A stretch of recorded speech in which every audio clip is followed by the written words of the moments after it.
آپ حیران ہو رہے ہوں گے کہ یہ سب کیسے ہو رہا تھا، ایک IBA گریجویٹ دہشت گرد تنظیم کیسے جوائن کر رہا تھا۔ لیکن اس گروپ کے ممبرز کے لیے یہ کوئی حیرانی کی بات نہیں تھی، جس کا حصہ NED کے انجینئر سے لے کر کراچی یونیورسٹی کے گریجویٹس بھی تھے۔ اور ان سب کے پیچھے ایک ایسا سرغنہ تھا جو صرف میٹرک پاس تھا۔ وہی گروپ کے اصول طے کرتا، ٹارگٹس دیتا اور اسٹریٹجی بنا کر ایگزیکیوٹ کرواتا۔ جی ہاں، یہ سب کام طاہر منہاس کیا کرتا۔ آپ نے موویز میں دیکھا ہوگا کہ خفیہ کام کرنے والوں کے کوڈ نیمز ہوتے ہیں۔ طاہر منہاس کے گروپ میں بھی ایسا ہی تھا۔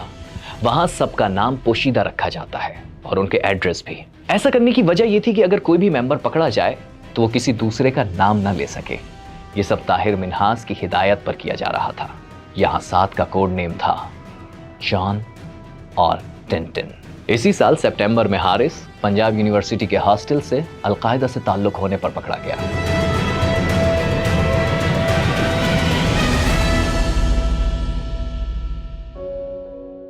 یہ کراچی میں بہار کی ایک شام تھی۔ T2F میں کچھ دیر پہلے بلوچستان کے حالات پر ایک ٹاک ختم ہوئی تھی۔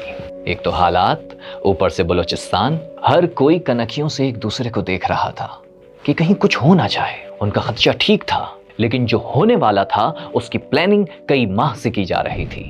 ہنستی مسکراتی سبین سب سے مل کر اپنی امی کے ساتھ T2F سے باہر نکلی۔ وہ کار خود ڈرائیو کر رہی تھی۔ ادھر 5 لڑکے موٹر سائیکل پر پہلے ہی ڈیفینس پہنچ چکے تھے۔ ان میں سے ایک سعد تھا جو علی رحمان کے ساتھ بیٹھا تھا۔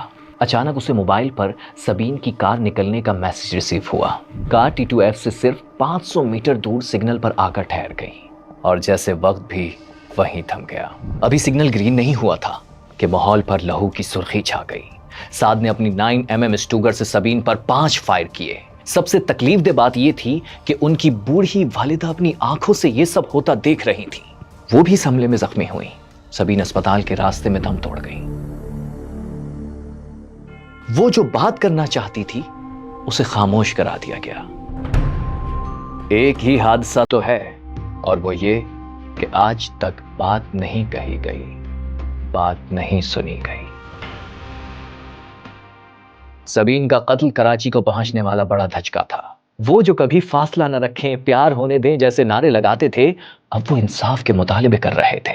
سبین کے خون سے رنگی سڑک یہ ثابت کر رہی تھی کہ اس ملک میں ایک لکیر کھینچی جا چکی ہے، خون کی لکیر۔ امریکی سیریل کلر جیفری ڈاما کے مطابق کلنگ ایک ایڈکشن ہے۔ ایک بار قتل کر لیا تو جیسے لت پڑ جاتی ہے۔ سعد کے لیے سبین کا قتل تو ابتدا تھی، ابھی اس نے کئی اور جانیں بھی لینا تھی۔ یہ 13 مئی 2015 کی شام ہے۔ کراچی یونیورسٹی سے تھوڑا آگے صفورہ گوٹ کے نزدیک ایک ایسا دہشتناک واقعہ ہوا جس سے پورا شہر کانپ اٹھا۔ کچھ لوگ ایک بس روکتے ہیں۔ ان کی آنکھوں میں موت کا اندھیرا تھا، ایک ایسا اندھیرا جو پورے شہر کو نگلنے والا تھا۔ بس میں عام سے لوگ بیٹھے تھے، مگر طاہر کی نظر میں یہ سب بہت خاص تھے۔ اس کی نظر میں یہ ایک فتنہ تھے، یہ اسماعیلی شیعہ تھے اور ان کا یہ جرم ہی ان کی موت کے لیے کافی تھا۔ 12 منٹ تک بس کے اندر اندھا دھند فائرنگ ہوتی رہی۔ جب طاہر، عبداللہ اور عمر موت بانٹ رہے تھے تو سعد اس کی ویڈیو بنا رہا تھا۔ تب اچانک ڈرائیور نے گاڑی چلانے کی کوشش کی جو ایک جھٹکے کے بعد رک گئی۔ ڈرائیور کی اس حرکت سے سعد کے ہاتھوں سے کیمرہ گر گیا۔ وہ غصے میں پاگل ہو گیا، بس میں گھسا اور ڈرائیور کو بے دردی سے قتل کر دیا۔ طاہر منہاس کا پلان کام کر گیا۔ 1 ماہ کی پلاننگ، 7 بار کی ریکی اور روٹ مانیٹرنگ اور سیل ممبرز کی ڈپلائمنٹ، یہ پلان 46 معصوم لوگوں کی جانیں لے گیا۔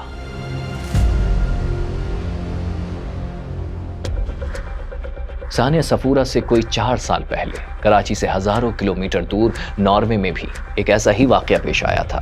ایک سیریل کلر نے یوتھ کیمپ میں گھس کر 77 لوگوں کو قتل کر ڈالا تھا۔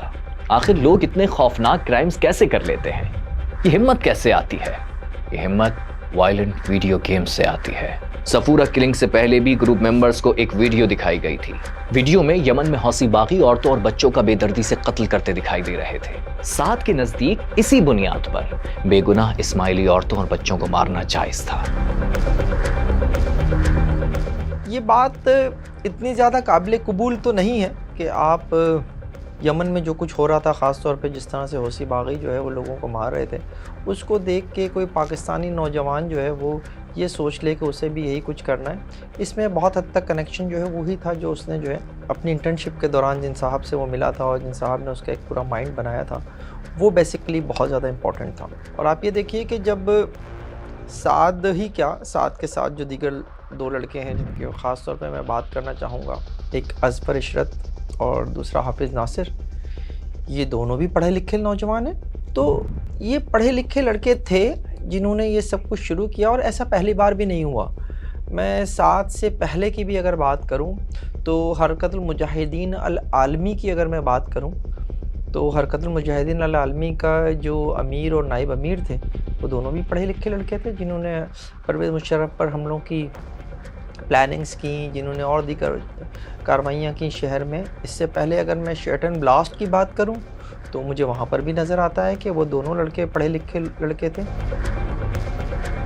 سعد نے صفورہ سانحے کے بعد بھی کراچی میں کئی قتل کیے۔ وہ شہر میں 20 بڑے اور چھوٹے آپریشنز میں شامل رہا۔ امریکن لیکچرر ڈیبرا لوبو پر حملہ کیا۔ وہ فوجی آفیسرز پر حملے کی پلاننگ میں بھی شامل تھا، اور یہ سب کچھ اس نے صرف 8 مہینوں میں کیا۔ لیکن کب تک؟